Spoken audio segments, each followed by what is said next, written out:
Welcome back to another inspiring episode of Business Bourbon and Cigars. This is where we uncover the strategies and the insights that are going to drive extraordinary success in the business world. I'm your host, Scott Joseph, and today we have the privilege of learning from what I consider one of the most accomplished entrepreneurs in the industry, Mr. John Hewitt.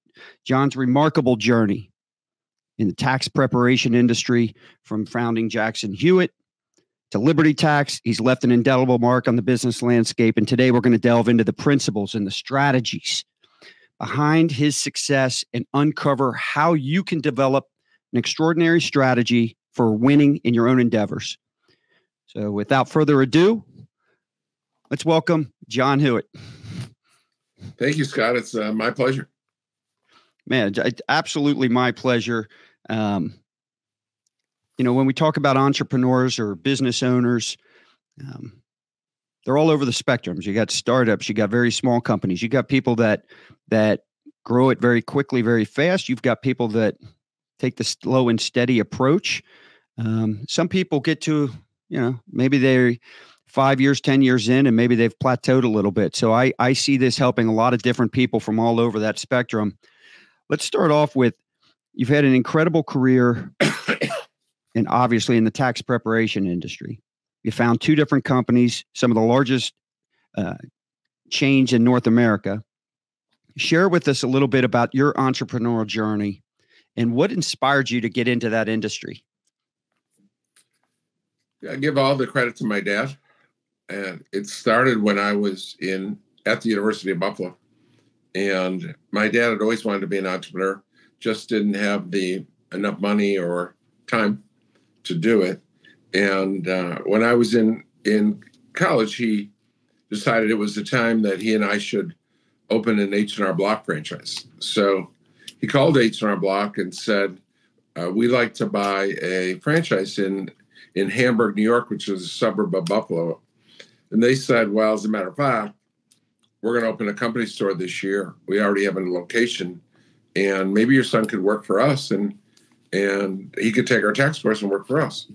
I took the tax course, loved it, and started working part-time for H&R Block. I loved it so much that in 12 years later, I was running 250 H&R Block locations. And again, loved what I was doing. I wanted to be an H&R Block regional director. I made it. And my dad still hadn't been self-employed yet. Now he was CFO of a public company. And he liked the little Apple computer better than the mainframe that was running his public company. And so he decided we should computerize taxes on an Apple. So he finally, it took him a long time, but he convinced me to leave my job. And he left his job, and we built 1981, built the first tax software for an Apple computer. You're not old enough to remember a world without computers, but there weren't even 1 million desktops in the country. And yet we tried to introduce it. No one wanted it, way ahead of its time. Got blessed and found a company in Virginia Beach called Jackson Tax Service. Mel had died, and we bought 6 offices from his widow. We changed the name to Jackson Hewitt. We merged the two companies. We eventually went public, and 15 years later, we sold it for $483 million. So it went on to become $1 billion company. So my first major retail company became $1 billion company. Today it has 6,000 locations, 23rd largest retail franchise chain in the country. That was 1997. I had a 3-year non-compete, and it didn't cover Canada because Jackson Hewitt had never gone to Canada. And having grown up in Buffalo, I did Canadian tax returns. I knew the Canadian tax system. I knew how strong H&R Block was in Canada. So we went up to Canada and opened Liberty Tax. And within 3 years, became one of the top 100 retail chains in Canada.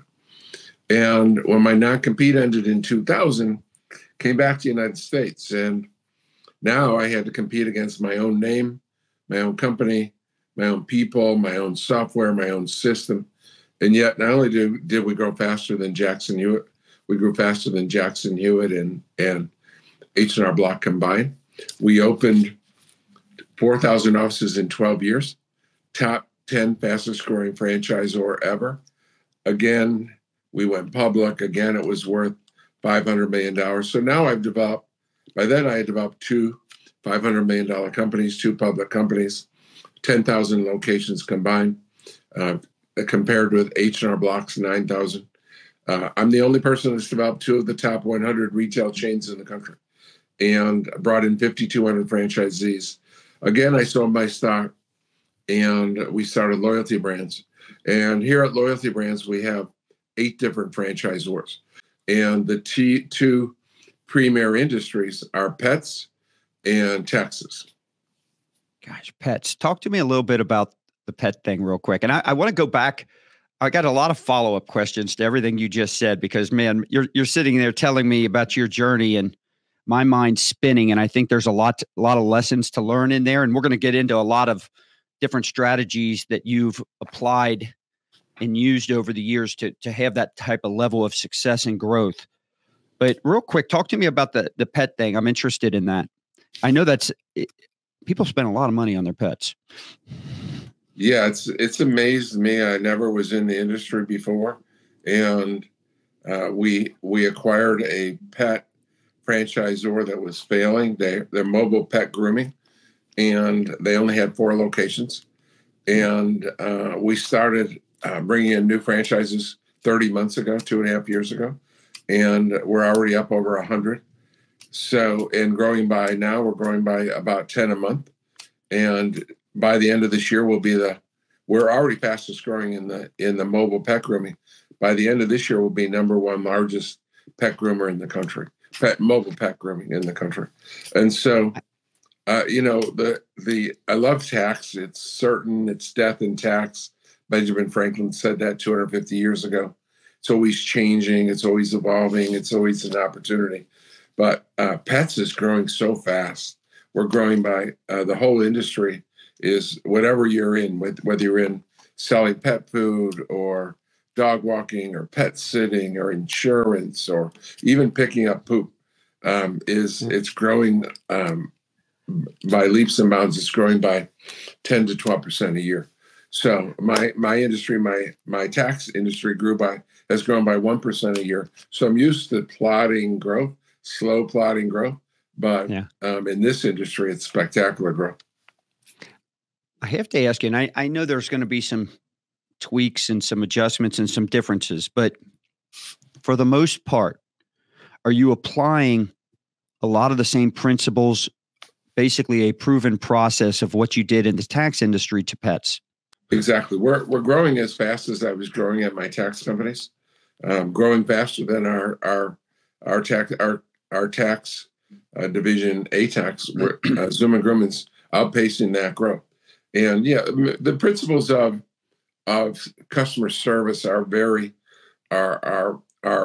kind of generic to the United States. And one of my favorite authors, Stan Phelps, said, "You never arrive at a meeting exactly on time. Let's say the meeting's 1 o'clock, you're either early or late." And he said, in the same manner, you never meet customers' expectations. You either fail to meet them or you exceed them almost all the time. And so we have objective principles and structure that we exceed customers' expectations. And that's how we evaluate our performance is percentage of customers that we exceed their expectation needs to be constantly growing. That's awesome. So I'm going to go back to the beginning on this. When you first started this, what was your initial goal or thought process? Did you ever believe when you first started Jackson Hewitt that it would grow to the level? Was that in your mind? Oh, our goal in our business plan in 1982, H&R Block had 9,000 locations in 1982. And our goal was to have 9,001 locations from day one. Yeah. Nice. If you see my book, it's called I Compete. I'm a fierce competitor. And so whenever I do anything, if I'm going to spend any time doing it, my goal is to be number one. Now that's a crazy goal. However, I did get to 6,000. I mean, Jackson Hewitt got to 6,000, and combined Liberty and Tax got to Liberty and Jackson Hewitt got to 10,000. So if you don't set big, hairy, audacious goals, you're not going to achieve greatness, right? If you achieve if you set timid little goals, you're gonna achieve timid little things. And that is exactly why I asked that question, because I have to tell you, I was the opposite. Now, I came into my business very inexperienced, immature. I was 22 years old. I did not finish college. I started the agency, and I wanted to make six figures, right? And I had limiting beliefs, and I did not set out to accomplish what we ended up accomplishing. So what I accomplished was much larger than my initial goals and dreams. But once you get to that, once I start talking to people like yourself, I realized my goal or goals weren't nearly big enough. They weren't even close. And I had to take a good look at myself as to why that was, because I thought I was a risk taker. I thought I had nothing but empowering beliefs. And when I took a deep look at myself, I said, you got some limiting beliefs here. Just because you start your own doesn't mean you're a risk taker and you have nothing but empowering beliefs. And because I think there's different levels of that. And so it took me a few years before I realized, wait a minute, there's a lot more out there. I'm capable of accomplishing a lot more than I did. And so I'm bringing this up, not to tell my story, but I do believe there's very few people that have accomplished what you've accomplished, right? I think where I was at early on, I think that's a dime a dozen. And so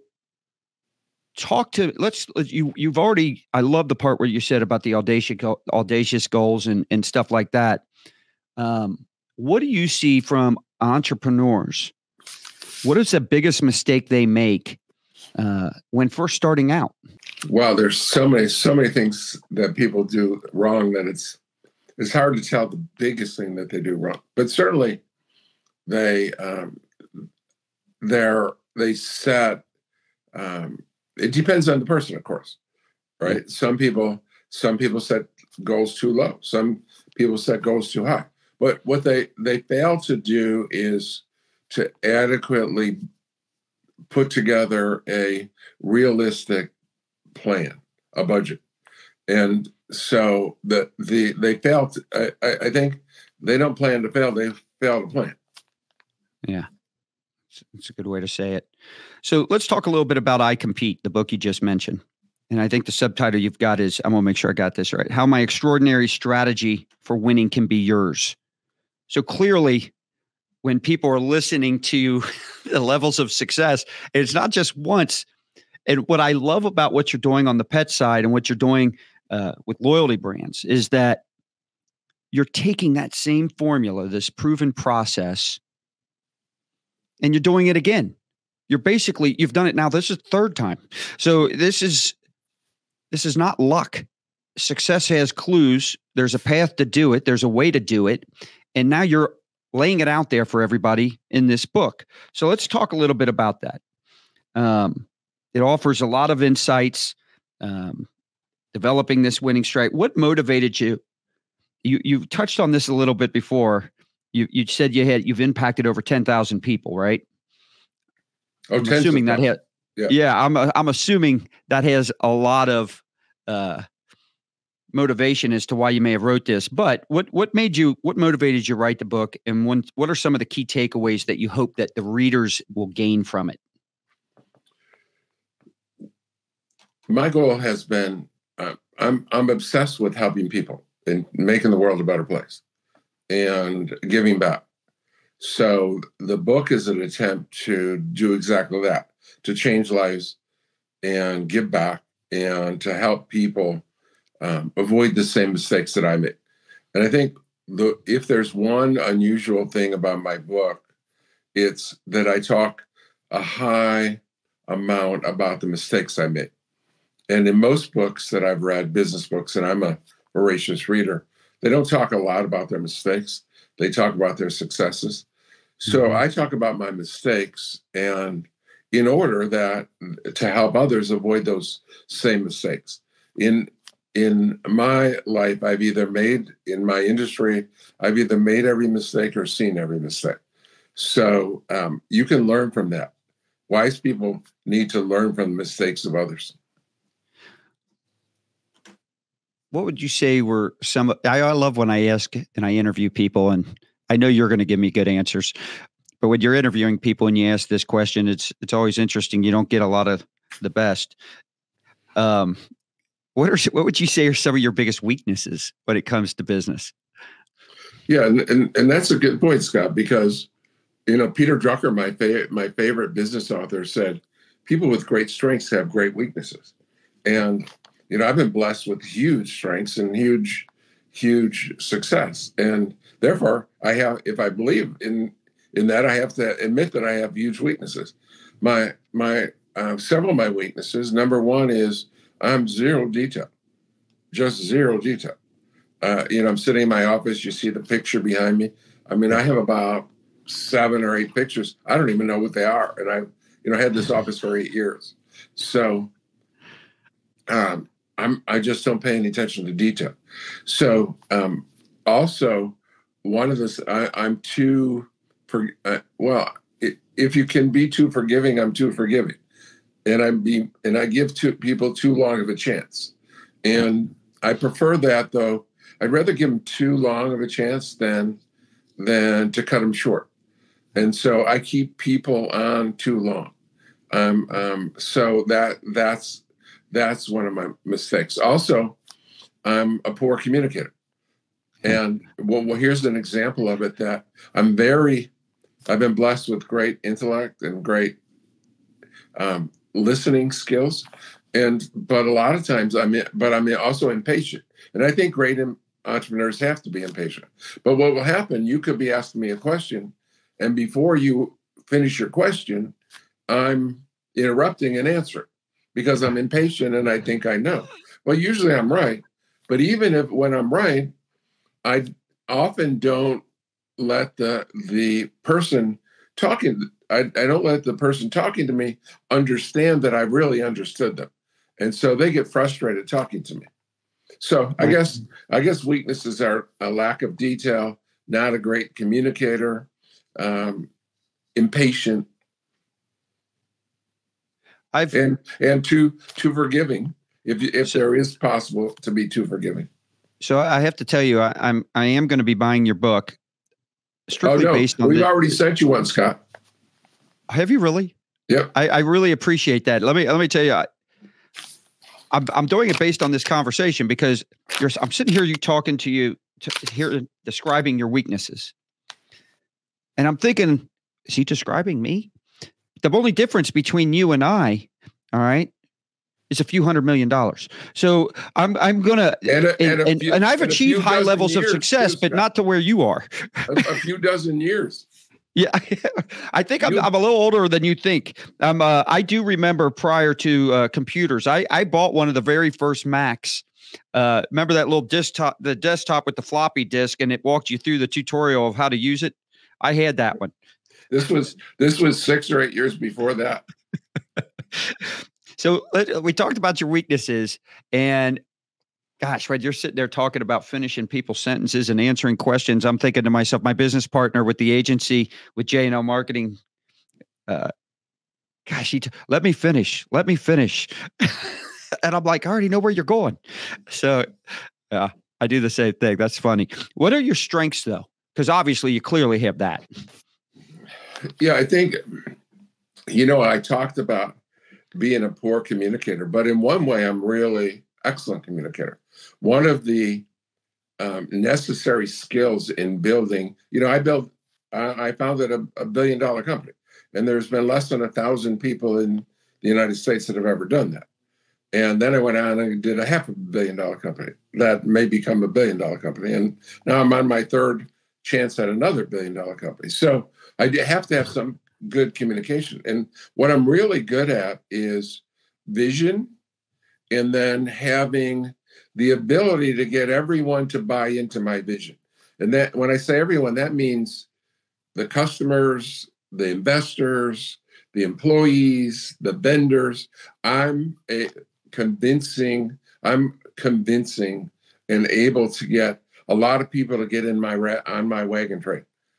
Right. I get a lot of people that are following me and with me. And that's really the reason we named this company Loyalty, because I have 3 people that have been with me 35 years, 5 people 30 years, 5 people 25 years, 8 people 20 years. I just have dozens and dozens of people that have been with me because I create an environment of success and growth and fun, and I get people to believe in me. Yeah, it's funny when we talk about.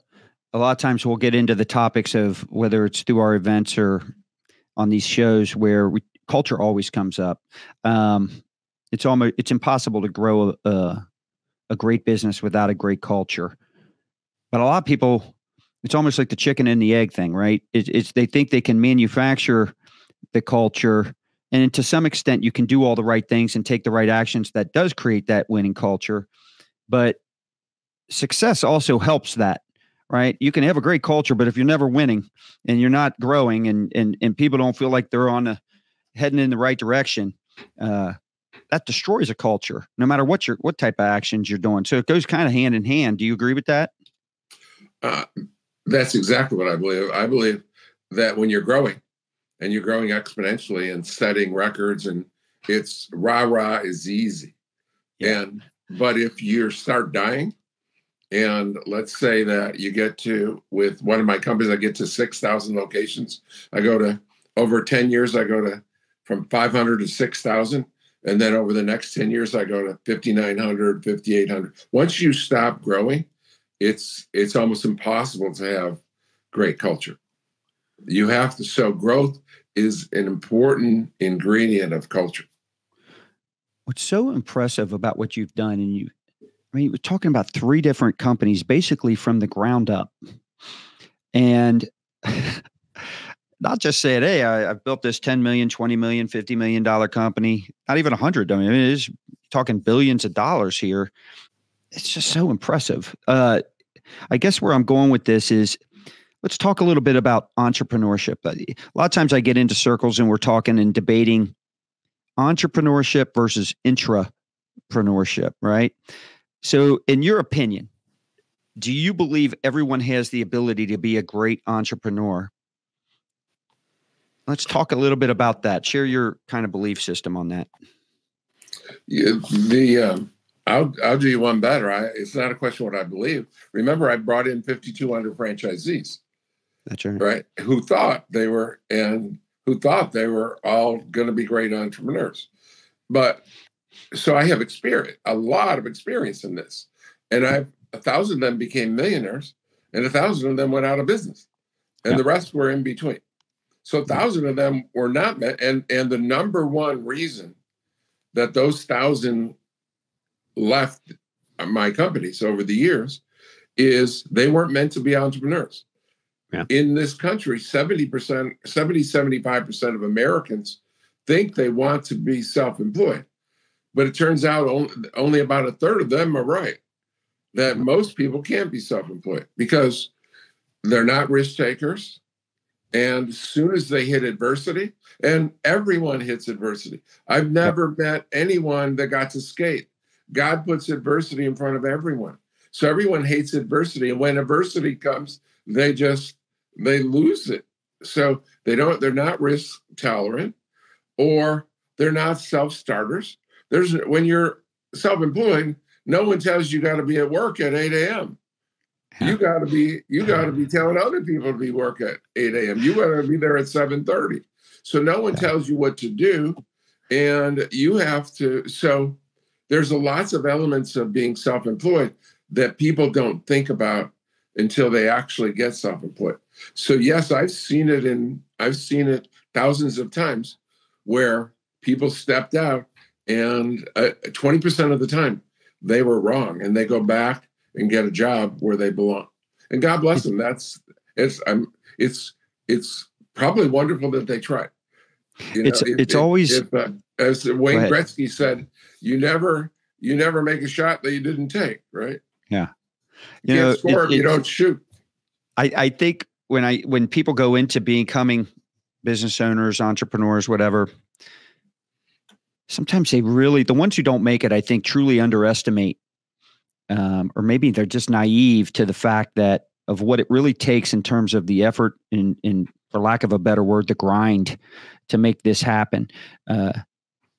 They don't go into it thinking, yeah, I can't wait to be working till 2, 3, 4, some all the way through the night. They don't tell you that, or they don't think it, right? And I think when that realization, because that's sometimes what it takes. And if you're not willing to do it, then the business just isn't going to take off. So I think, but what's interesting is you didn't start off as an entrepreneur. You started off as basically an entrepreneur, right? You started off with H&R Block. So here's my next question. Do you feel like for most people, it's a smarter play to start off working, become that employee, treat it as if it's your own, right? Like when I went in, I started off selling cars. And I got to tell you though, I brought up that computer. You know what I did with that computer? I was the only salesperson on the floor at the time with one. I sent out newsletters to my own client. I treated it like it was my business. So I was interacting with clients, sending out updates monthly, trying to get referrals, trying to do all this different stuff. But I don't know if those lessons taught me a lot, because when I started my first company, I took a lot of what I learned, whether it's sales process, follow-up, client experience, and the level of service that had to happen, how I wanted to be perceived in the marketplace. I learned all from that. And so talk to us about the relationship that you had going from employee to entrepreneur. Yeah, first of all, let me say that in your comments that you have to be a student wherever you are in life, right? And no matter what you do, if you're an employee or your whole life or an entrepreneur, you have to be committed to improve. And there's only one way to improve is to change. And the only way to really improve well is to learn. So when you said I didn't start as an employee, it's true and not true. But I was selling Christmas cards when I was 7 or 8 years old. I was mowing lawns. I've heard a lot of people picking up pop bottles and things, Coke bottles and soda bottles. But also I was the only one that I knew that picked up newspaper. And my poor parents had to take me down once a month with a car weighted down, and we would sell, I forget, 100 pounds of newspaper for 75 cents or something. So I was self-employed when I was a kid. In my book, you'll see one of the funniest parts of my book, I think, is when I was 4 years old, I lived in upstate New York, so it was cold. I got a sled for Christmas, and I took it next door on Christmas Day and sold it for 10 cents when I was 4 years old. So I've been an entrepreneur as long as I can think of. And I was blessed at H&R Block to have a job where I was independent, where my boss wasn't in the same city. I almost never saw him. So I was really sort of an entrepreneur when I was at H&R Block. My daughter, who's just turned 14, but when she was 8, 9 years old, she started a slime business, built a website, started a slime business, and she kept talking to me about, it reminds me what you said, the sled thing, you sold it, reminds me of her, because she kept talking to me about all the she was selling her friends, and she had a couple people go online and actually buy, people that I knew. And she talked to me about how much profit she's making. And I said, honey, it's true. You're doing great. Because I loved it. I loved her entrepreneurial spirit. I said, but man, isn't it nice when there's no cost of goods? Right.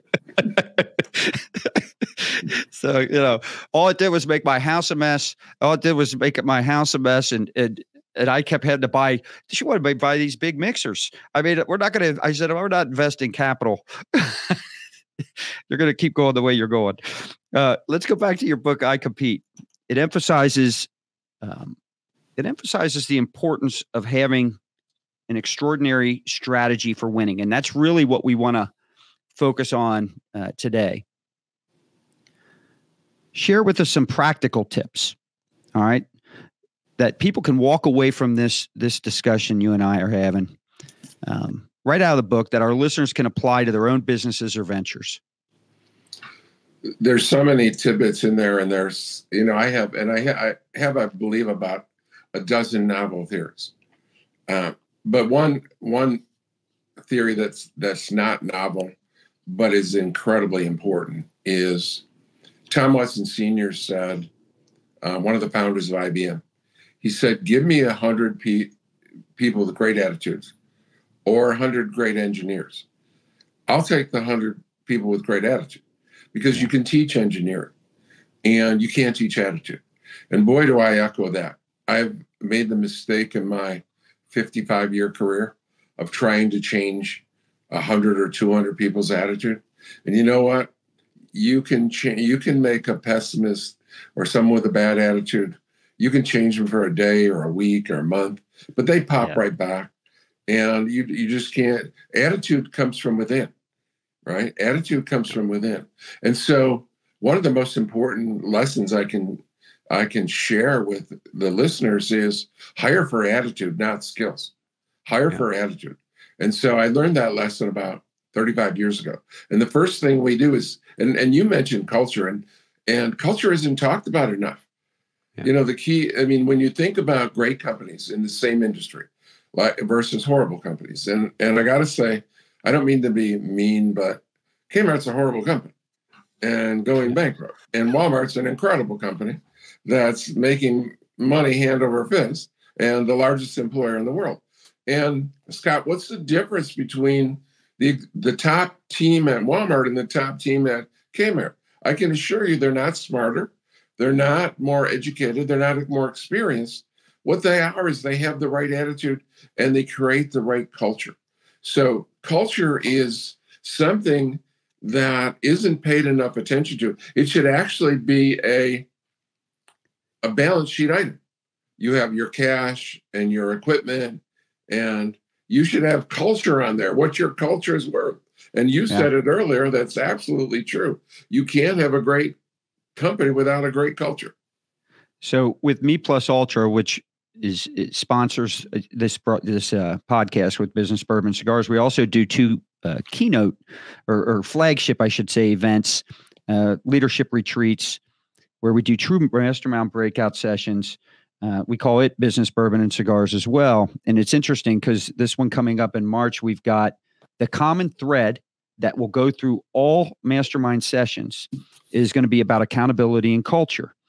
And we've got a former Navy SEAL, former commander or SEAL from SEAL Team 1. He comes in, he talks about all that process, prioritizing, planning, accountability, culture. But our very first mastermind session, to your point, is first identify. He says most people they have a culture, but they can't even identify it. And if they do identify, it's usually wrong.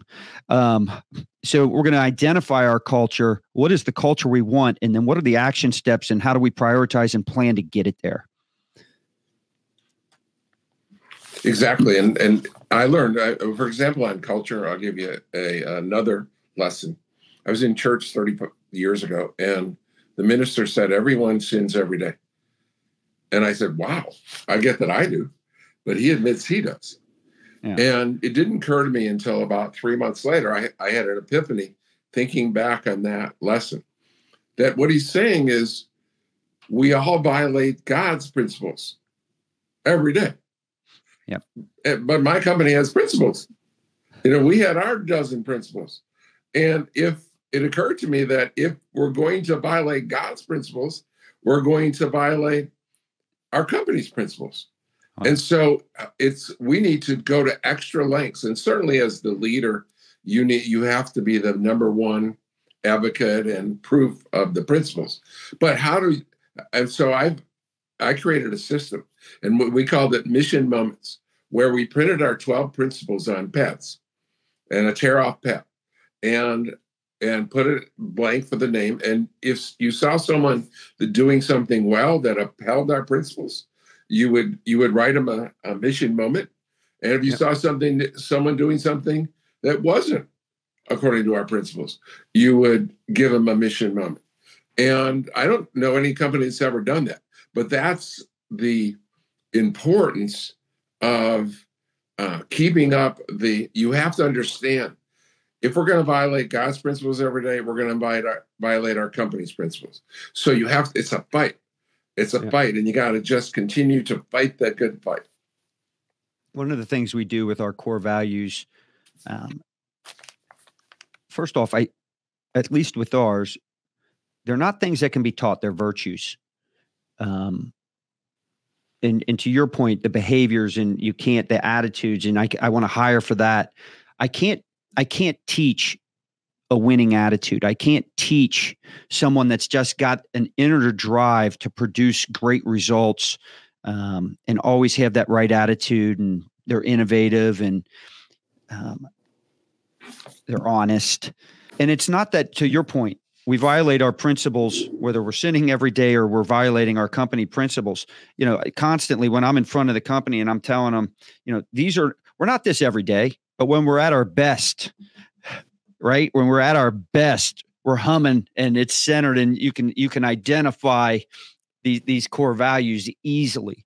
And so to your point, I'm really enjoying this conversation. I just think if people are listening to this, they've got to sit here and be like, just checking the boxes. Yeah, that makes sense. That makes sense. So guys, I'm telling you right now, I don't normally plug a lot of things on here, but I do want our guest, I wanted to make it easy for people to reach you and stuff. So obviously you've got the I Compete book, and we'll get into how they can reach you with loyalty brands as well at the end. But how did you learn all this stuff?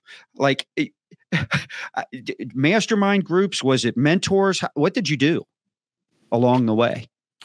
Most human beings can only learn by their own mistakes.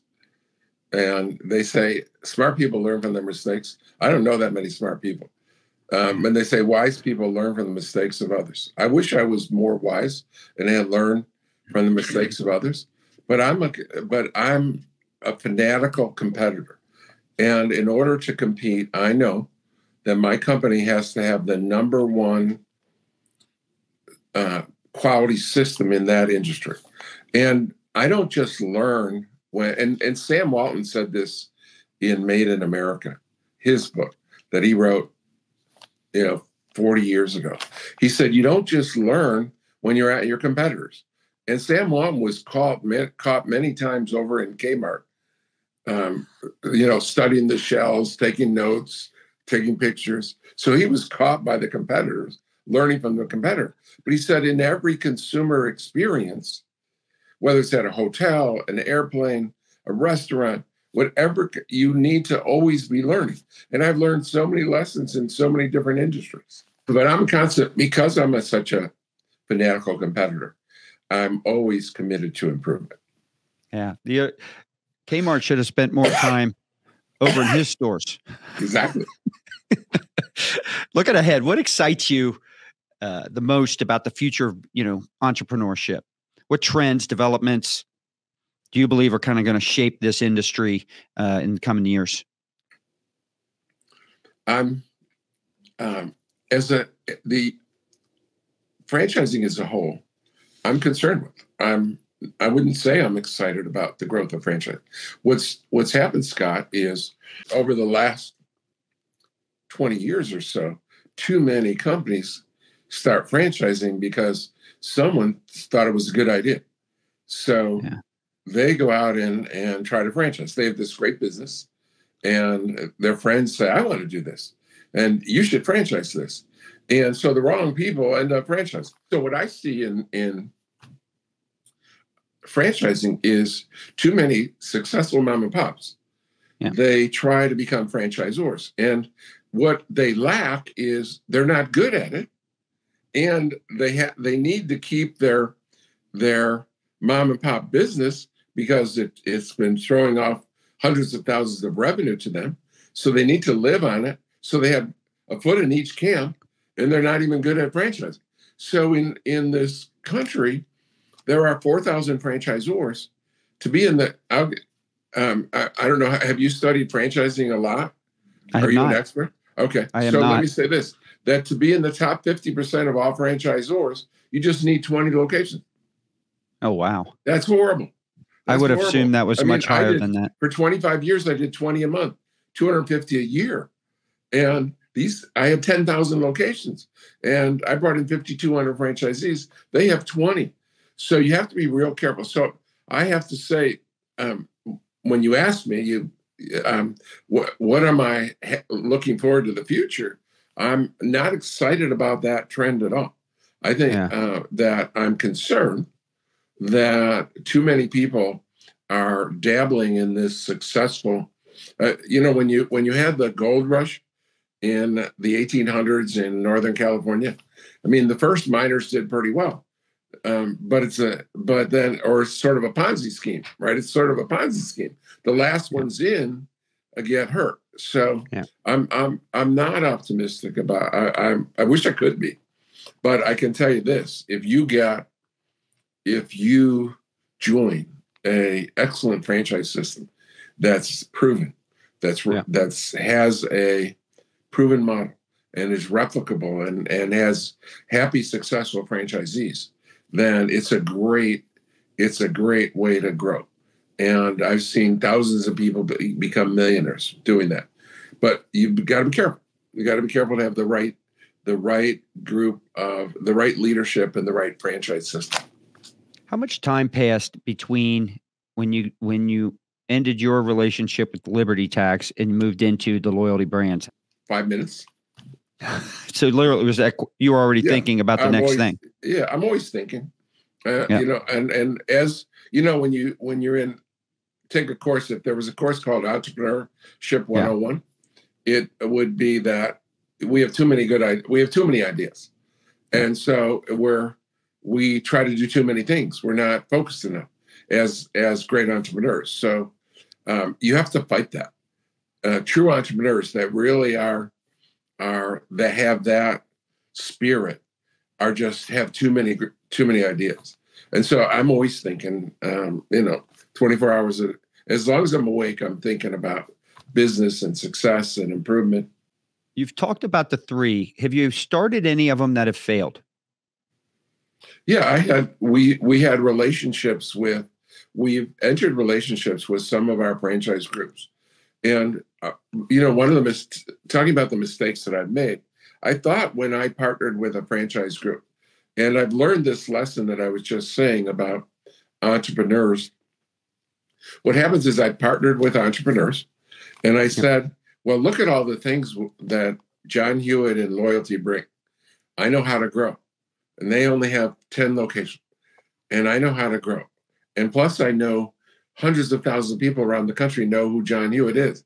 And so whenever you if you go to Jacksonville, if you go to Seattle, if you go to San Diego, there's people there that have worked with me, that know me, and they might be employees, investors, franchises. What an advantage! And I've grown 2 public companies to $1 billion in sales and $1.5 billion in value.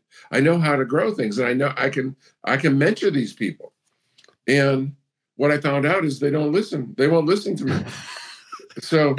And I can't fix them. And if they won't listen, then I say, please, let's get a divorce. Yeah.